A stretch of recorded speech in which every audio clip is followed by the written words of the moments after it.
Hi guys, இக் Thursday பாப்பா ரொம்ப நாளாக கேக் செஞ்சு தர சொல்லி கேட்டுட்டு இருந்தா. எனக்கும் கொஞ்சம் கிரேவிங்ஸ் இருந்தனால பேட்டருக்கான திங்ஸை மட்டும் மெஷர் பண்ணி பக்கத்துலேயே எடுத்து வச்சுட்டேன். வெட் இன்க்ரீடியண்ட்டை ஒன் பை ஒன்னாக ஆட் பண்ணிவிட்டு மிக்ஸி ஜாரில் விப் ஃபங்க்ஷனில் வச்சு ரெடி பண்ணி வச்சுட்டேன். இதுக்கு egg, sugar, oil, milk, vanilla essence மட்டும் எடுத்து அதில் ரெடி பண்ணி வச்சுக்கணும்.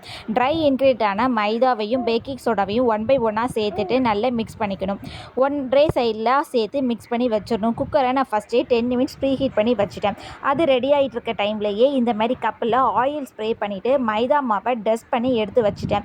நம்ம ரெடி பண்ணி வச்சுருக்கிற பேட்டரையும் இதில் நல்லா சேர்த்து வச்சுட்டு டேப் பண்ணி எடுத்துட்டு நம்ம ரெடி பண்ணி வச்சுருக்க குக்கரில் ஒன் பை ஒன்னாக இதை ஆட் பண்ணிவிட்டு மூடி போட்டு 20 நிமிட்ஸ் லோ ஃப்ளேம்லேயே குக் பண்ணி எடுத்தோம் அப்படின்னா நம்மளுடைய மஃபின் ரெடி ஆயிரும். இது நல்ல ப்ளஃபியாக புசு புசுன்னு சூப்பராகவே ரெடியாக இருந்துச்சு. இந்த மஃபின் கேக்குக்கான டீட்டெயில் மெஷர்மெண்ட்டை நான் டிஸ்கிரிப்ஷனில் கொடுக்குறேன். நான் இதை சின்ன பிள்ளையில் கப் கேக்குன்னு சொல்லுவேன். நீங்கள் சின்ன பிள்ளையில் என்ன சொல்லுவீங்கன்னு சொல்லுங்கள்.